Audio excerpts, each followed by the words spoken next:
अस्सलाम वालेकुम। उम्मीद करता हूँ आप लोग खैरियत से होंगे और लाइफ बहुत मजे में चल रही होगी। Sir welcome to chartered commerce studio once again.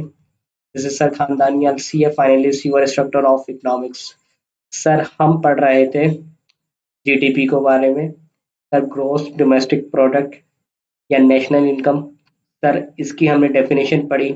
Sir इसकी कैलकुलेशन सीखी, इसके टाइप्स ऑफ मेथड्स पढ़े कि कितने तरह से कैलकुलेट कर सकते हैं। सर अब पॉइंट आ चुका है, इसको हम प्रैक्टिकली इसके जो फर्दर कॉन्सेप्ट रह चुके हैं उसको डिटेल में जाके पढ़ लें।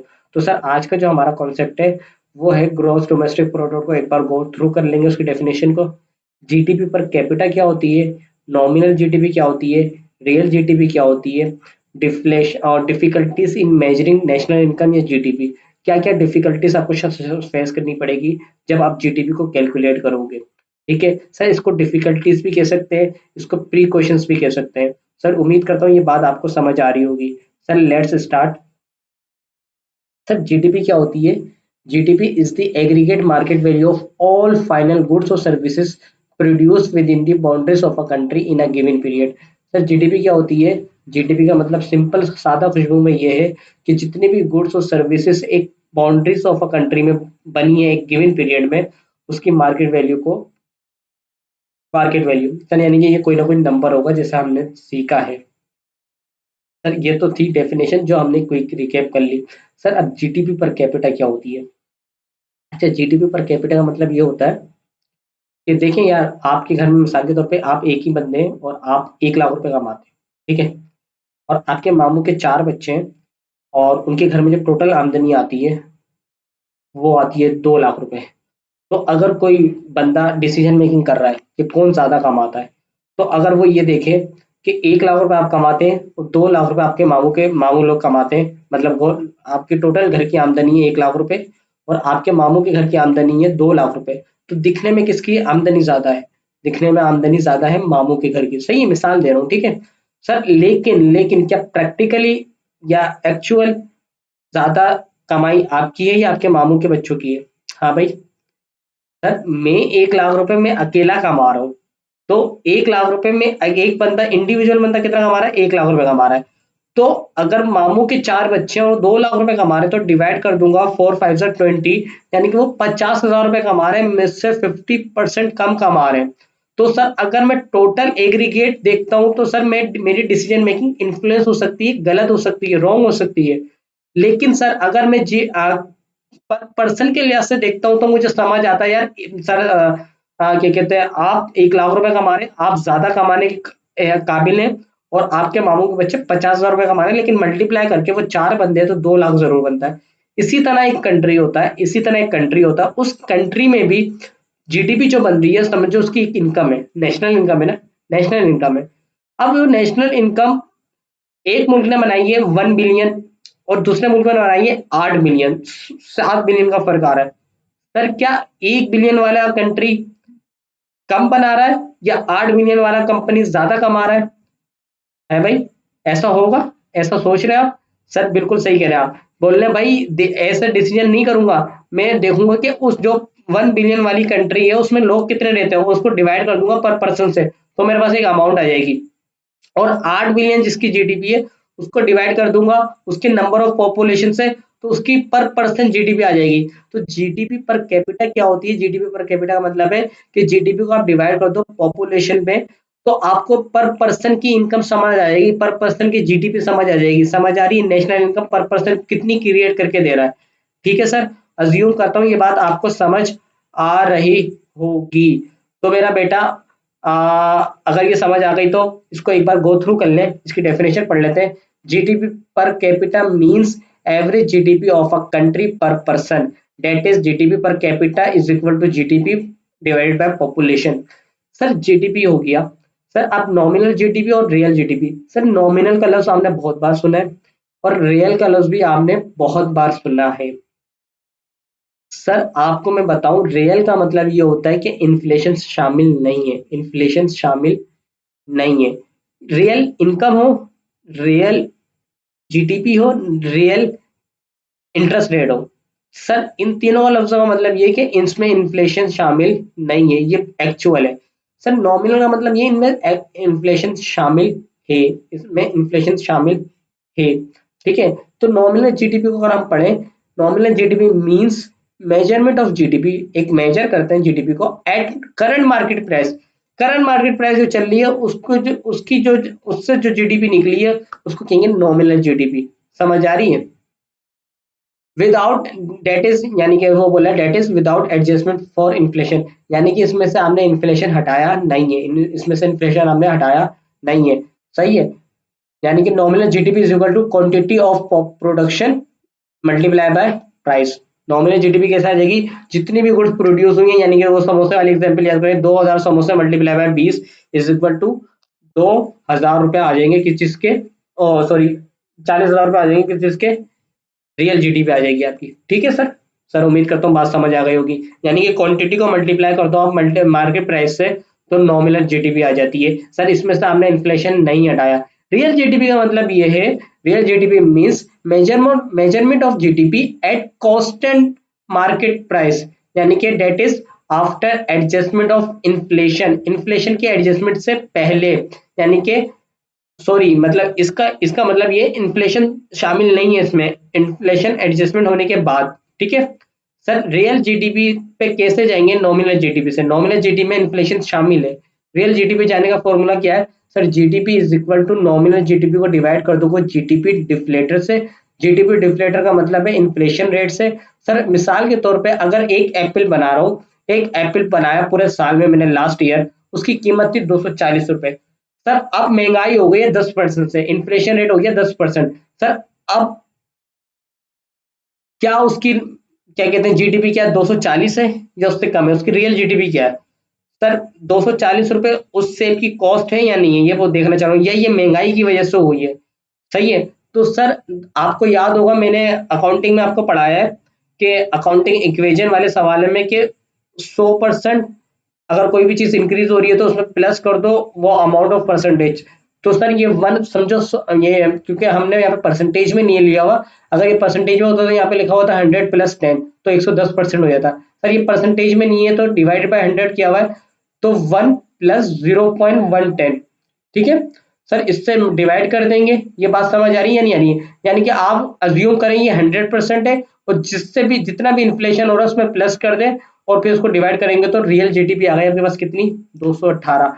यानी कि इन्फ्लेशन आप में इसमें कितना आ गया, 2 रुपए का ये, यानी कि 30 हो गया, 20 हो गया, 22 रुपए का इन्फ्लेशन है, बाकी 218 रुपए की क्या है, रियल जीडीपी आपने प्रोड्यूस करी है इकोनॉमी में। उम्मीद करता हूँ बात समझ आ रही होगी। रियल जीडीपी का मतलब है इन्फ्लेशन से पहले, इन्फ्लेशन से पहले मतलब जो ओरिजिनल प्राइस है उस चीज की वो, उसमें इन्फ्लेशन का कोई महंगाई का कोई कंपोनेंट शामिल नहीं है। नॉमिनल जीडीपी और रियल जीडीपी में फर्क आ सकता है, उम्मीद करता हूँ ये आप फर्क लिख सकते हैं। सर एक फर्क क्या लिखेंगे आप, डेफिनेशन लिखेंगे, दूसरा फर्क क्या लिखेंगे आप, फॉर्मूला लिख देंगे, तीसरा फर्क आप एग्जाम्पल दे देंगे कोई सी भी एक अपने पास से। ठीक है सर, उम्मीद करता हूँ ये बात आपको समझ आ गई होगी। सर थोड़ा सा आगे बढ़ते हैं और देखते हैं क्या कहते हैं, difficulties in measuring national income या जीडीपी। नेशनल इनकम बोलूं या जीडीपी बोलूं, सर सवाल है कि नेशनल इनकम में डिफिकल्टीज क्या होती है तो आपको यही लिखना है। अगर सवाल है कि जीडीपी को कैलकुलेट करते वक्त क्या डिफिकल्टीज फेस करनी पड़ती है तो आपको ये लिखना है। सर डिफिकल्टीज बोलूं या प्रीकॉशंस बोलूं, प्रीकॉशंस का मतलब होता है एहतियात। सर ये दोनों का मतलब एक ही चीज है। सर कुछ एहतियात या डिफिकल्टीज आपको स्पेसिफिक होती है, यानी कि सिर्फ जो सा मेथड यूज कर रहा हूँ उस मेथड के लिहाज से आएंगी। अगर मैं एक्सपेंडिचर मेथड यूज कर रहा हूँ तो ये जो स्पेसिफिक है वो एक्सपेंडिचर मेथड में आएंगी। अगर इनकम मेथड यूज कर रहा हूँ तो इनकम मेथड में आएंगी और आउटपुट मेथड में यूज कर रहा हूँ तो आउटपुट मेथड में आएंगी। और कुछ जनरल होती है जो अगर आप कोई सा भी मेथड यूज करो आपको फेस करनी पड़ेंगी ये डिफिकल्टीज, या आपको इन बातों का ख्याल रखना पड़ेगा, या आपको इन बातों का ख्याल रखना पड़ेगा। तो अगर सबसे पहले स्पेसिफिक पे आए एक्सपेंडिचर मेथड में, नॉन मार्केट ट्रांजेक्शन, बोल रहे नॉन मार्केट ट्रांजेक्शन को आप शायद इंक्लूड ना कर पाओ एक्सपेंडिचर मेथड में। इसका मतलब क्या है सर, देखें अगर आपके पास एक बाइक है और आप बाइक अगर सर्विस पंप पे जाते हैं और वो बाइक आप धुलवाते, उसकी सर्विस करवाते, तो आप उसको 150 रुपये देते हैं भाई, देते ना? सर उसको कोई ना कोई प्राइस पे करते, सर वो प्राइस पे करता तो वो सर्विस दे रहा है आपको, तो जीडीपी बढ़ती है हमारे मुल्क की, बढ़ती ना, बिल्कुल बढ़ती। अगर वही आपने बाइक खुद धो ली तो क्या करा, अब जीडीपी इंक्रीज हुई, आपने खर्चा किया? नहीं किया। समझ आ रही है? मतलब प्रोड्यूस तो हुआ कुछ ना कुछ, मतलब आपने मेहनत करी है ना, आपने अपनी बाइक खुद धो ली, प्रोड्यूस तो कुछ ना कुछ हुआ, कुछ ना कुछ खर्चा हुआ, कुछ ना कुछ मेहनत हुई है, लेकिन उसमें कोई मोनी पैसा शामिल नहीं है, पैसा शामिल नहीं है। यानी कि आप सर्विस पंप करवाने के लिए सर्विस पंप पे नहीं गए। अगर आप सर्विस पंप पे जाते तो 150 रुपये आप खर्च करते, जब आप खर्च करते तो वो एक्सपेंडिचर मेथड के लिहाज से उसमें शामिल होता। बात समझ आ रही है? ठीक है sir. Sir do it yourself. और दूसरा है barter transaction. Sir barter transaction उन ट्रांजेक्शन को कहते हैं जो एक्सचेंज मतलब कैश के बदले कैश ना जिसमें शामिल हो, जिसमें कैश इंक्लूड ना हो। मिसाल के तौर पे मैंने अपने दोस्त को कहा यार तुम मेरी बाइक ले ले और बदले में मुझे अपना मोबाइल दे दे आईफोन। तो सर ये क्या है? Barter transaction. सर क्या मैंने इसमें कोई चीज पैसा फिजिकली खर्चा किया? नहीं किया। तो सर इसको कहते हैं non market transaction. Non market transaction. Do it yourself. Sir मुझे अगर हम सब्जी खरीदनी है, सब्जी खरीदनी है, तो सब्जी खरीदनी है क्या? बैगन खरीदना है। सर बैगन खरीदने के लिए मैं जाता किसके पास? सब्जी वाले के पास। तो पैसे खर्च करता, सही है, जीडीपी इंक्रीज होती। सर लेकिन क्या मैंने अपने घर घर पे खुद उगा लिए बैगन। सर अब मैं जाऊंगा। सर ये डू इट योर सेल्फ की दूसरी एग्जाम्पल दी है। बार्टर ट्रांजेक्शन का मतलब क्या है? मैंने अपने शेयर्स दिए एक कंपनी को और उसके बदले में उसकी एसेट्स को खरीद लिया। सर ऐसा भी होता है। ठीक है, मतलब कैश इन्वॉल्व जहाँ पे नहीं होता उसको कहते हैं नॉन मार्केट ट्रांजेक्शन। जब कैश ही इन्वॉल्व नहीं है यानी कि दिखने एक्चुअल में खर्चा हुआ ही नहीं है दिखने में, तो सर उस वो शामिल हो पाएगा इधर? नहीं हो पाएगा। तो सर ये डिफिकल्टीज है जो आपको फेस करनी पड़ेगी। क्या जीडीपी प्रोड्यूस हुई है? यस सर हुई है, लेकिन फिजिकली पैसे की इनफ्लो या आउटफ्लो नहीं हुआ, जिसकी वजह से ये हमारे कैलकुलेशन में शामिल नहीं हो पाएगी। सर दूसरी ये adjustment for deduction. Sir expenditure में बहुत सारी चीज़ों की डिडक्शन करनी पड़ती है। नेट इनडायरेक्ट टैक्सेस को माइनस करना पड़ता है। सर कैपिटल फॉर्मेशन को, सॉरी कैपिटल कंजम्पशन को माइनस करना पड़ता है। तो सर ओवरऑल एक्सपेंडिचर मेथड एक मुश्किल मेथड है जिसको आपको डिडक्शन वगैरह करने में आपको मुश्किलात पेश आ सकती हैं। वो सिर्फ इतना समझाना चाह रहा है। ठीक है सर। सर इनकम मेथड में क्या डिफिकल्टीज आपको फेस करनी पड़ेगी या किस बातों का ख्याल रखना पड़ेगा? सर पहला है ट्रांसफर पेमेंट्स। क्या है transfer payments? Sir transfer payments ऐसी पेमेंट्स को कहते हैं जो सिंगल साइड होती हैं, जो सिंगल साइड होती है। मिसाल के तौर पे मैं कंज्यूमर के पॉइंट से बात करूं तो मैंने किसी को गिफ्ट दे दिया, तो बदले में कोई चीज मुझे मिलेगी उस वक्त? सर ऐसा नहीं होता। सर मैं चाय पी रहा था होटल में, क्या कहते हैं फकीर आया, उसने मुझसे पैसे मांगे और मैंने उसको दे दिए, बदले में उसने मुझे कुछ दिया। सर दुआएं वुआएं दी होंगी, लेकिन इकोनॉमिक्स की नज़र में ये दुआएं वुआएं कुछ कंसिडर नहीं करती। तो सर ये सिंगल पेमेंट है, सिंगल पेमेंट है। सर ये क्या है? ट्रांसफर पेमेंट है। ठीक है।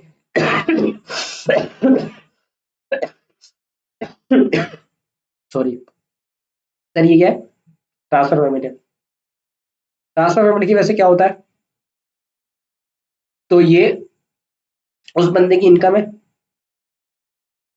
जिसने गिफ्ट रिसीव किया और जिसने चैरिटी रिसीव की, लेकिन ये शामिल हो पाएगी इनकम के मेथड में? नहीं हो पाएगी। बात समझ आ रही है? तो इस बातों का ख्याल रखना है। ठीक है सर। सर इसी तरह पेंशन। अगर फर्म के पॉइंट से बात करें सिंगल पेमेंट की, तो पेंशन, पेंशन क्या है? सर पेंशन कुछ भी नहीं है। सर एक ऐसी पेमेंट है जो एम्प्लॉयज को आफ्टर रिटायरमेंट मिलती है। जब तक वो काम कर रहा है तो उसको सैलरी मिलती है। ठीक है, तो वो काम कर रहा है बदले में उसको सैलरी मिली है। टू टाइप्स ऑफ ट्रांजेक्शन है। लेकिन जब जब वो रिटायर हो जाता है तो वो कोई काम वाम नहीं करता, बल्कि उसको पेंशन मिल रही होती है। उम्मीद करता हूँ आपको ट्रांसफर पेमेंट समझ आ गया होगा। सर इसी तरह increase in value of asset. Sir दूसरा है increase in value of asset. Sir एक एप्पल है 100 रुपए का आज।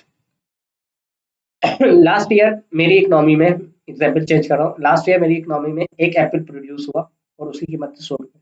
कितनी कीमत थी? 100 रुपये। ठीक है, तो मेरी जीडीपी कितनी हुई लास्ट ईयर की? 100 रुपये। सर आज भी वही सेब, मतलब इस साल भी एक ही सेब प्रोड्यूस हुआ, लेकिन आज उसकी कीमत है 112 रुपये। कितनी? 112 रुपये। सर ये जो 112 रुपये बढ़े हैं, ये इसकी वजह से नहीं बढ़े कि आपकी सेब की क्वालिटी अच्छी है, सेब दो हो गए। सर नहीं, सर ये इस वजह से बढ़े क्योंकि महंगाई हो गई, इन्फ्लेशन आई है। तो increase in value of asset को आपको शामिल नहीं करना है इन्फ्लेशन वाली। उम्मीद करता हूँ ये बात आपको समझ आ गई होगी। इसी तरह non productive transaction, non productive transaction का मतलब ये भाई, एक कार मैन्युफैक्चरिंग कंपनी है होंडा, होंडा से मैंने गाड़ी खरीदी और उसको बदले में कुछ अमाउंट दी, तो होंडा की इनकम में वो शामिल हो गई, तो वो जीडीपी में इंक्लूड हुई। फिर क्या होगा, फिर मैं कुछ साल बाद वो चलाता हूँ और उसको दूसरे बंदे को दे देता हूँ। क्या दोबारा जीडीपी बनी, मतलब दोबारा गाड़ी प्रोड्यूस हुई जब मैंने वो गाड़ी अपने दोस्त को सेल करी है? सर नहीं हुई ना, सर नहीं हुई ना। सर एक ही गाड़ी है ना, एक ही बार प्रोड्यूस हुई है जिसको मैं पैसे दे चुका हूँ होंडा को उस वक्त फर्स्ट टाइम में, 2 साल पहले। सर 2 साल बाद वही गाड़ी मैं किसको बेच रहा हूँ? अपने दोस्त को बेच रहा हूँ। क्या जीडीपी इंक्रीज हुई है, कोई प्रोडक्शन हुई है, कोई आउटपुट बना है? नहीं बना। तो सेकंड हैंड जो गुड्स होती हैं उसको कहते हैं नॉन प्रोडक्टिव ट्रांजेक्शन। सही है, ये जीडीपी में कैल आ सकती है, आप इसको शामिल मत करना, ठीक है, नेशनल इनकम में शामिल मत करना। ये इनकम नहीं है, ये डुप्लीकेशन है। इसी तरह से सिक्योरिटी, सिक्योरिटी मतलब शेयर परचेज करते हैं। जब आप शेयर परचेज करते हैं तो आप गवर्नमेंट को, कंपनी को शेयर देते हैं और पैसे देते हैं, सॉरी, और बदले में शेयर लेते हैं। तो क्या सर ये इनकम है? सर ये इनकम नहीं है। सर क्यों नहीं है? क्योंकि जब तक वो उस चीज से, कोई कंपनी उस चीज से फिर कुछ ना कुछ खरीदेगी, इन्वेस्टमेंट करेगी, फिर जाके वो इन्वेस्टमेंट बनेगी, यानी कि इनकम बनेगी। बात समझ आ रही है? सर यानी कि पहले मैं पैसे कंपनी को दूंगा, फिर कंपनी उस चीज से, उस पैसों से कुछ ना कुछ खरीदेगी। तो अगर मैं इसको 2 बार शामिल कर दूं, यानी कि जब कंपनी खरीद रही हो उसको भी शामिल कर लो, जब मैं सिक्योरिटी परचेज कर रहा हूँ इसको भी शामिल कर लो, तो ये डुप्लीकेशन हो जाएगी। सर ये नॉन प्रोडक्टिव ट्रांजेक्शन है। समझ आ रही है? सर इसी तरह black and shadow economy. Sir मेरे को चर्च का, मैं चर्च का बिजनेस करता हूँ, मैं क्यों करूंगा, आप करते हैं, आप चर्च का बिजनेस करते हैं, तो आप बताएंगे गवर्नमेंट को, हाँ भाई मैंने इतने लाख रुपए की चर्च बेची। सर रिपोर्ट करेंगे? नहीं करेंगे, क्योंकि वो इलीगल है।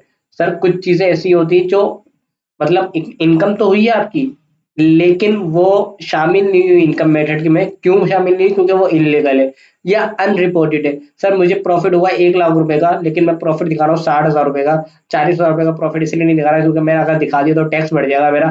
तो सर अनरिपोर्टेड या इनलीगल चीजें भी हो सकती हैं। सर ये 4-5 चीजें हैं जो इनकम मेथड में आपको फेस करनी पड़ेगी। Transfer payment, increase in value of asset, transfer payment को आप शामिल कर दोगे गलती से, सही है। Increase in value of asset को आप गलती से शामिल कर सकते हो, मत करना, ठीक है, इन दोनों चीजों को। नॉन प्रोडक्टिव ट्रांजेक्शन को आप गलती से शामिल कर सकते हो, इनको भी मत करना। Sir black and shadow economy को आपको ऐड करना चाहिए, मगर आप ऐड नहीं करते, ठीक है, सही है, क्योंकि आपको पता नहीं होती। सर ये क्या है? इनकम मेथड में डिफिकल्टीज। सर इसी तरह आउटपुट मेथड में देखा था भाई, एक सेब मैंने बनाया और अगर मैं वो सेब बनाने वाला से जूस बेचने वाला वो सेब की काउंटिंग को डबल काउंट कर रहा था, वो बोल, समझ आ रही है या नहीं आ रही?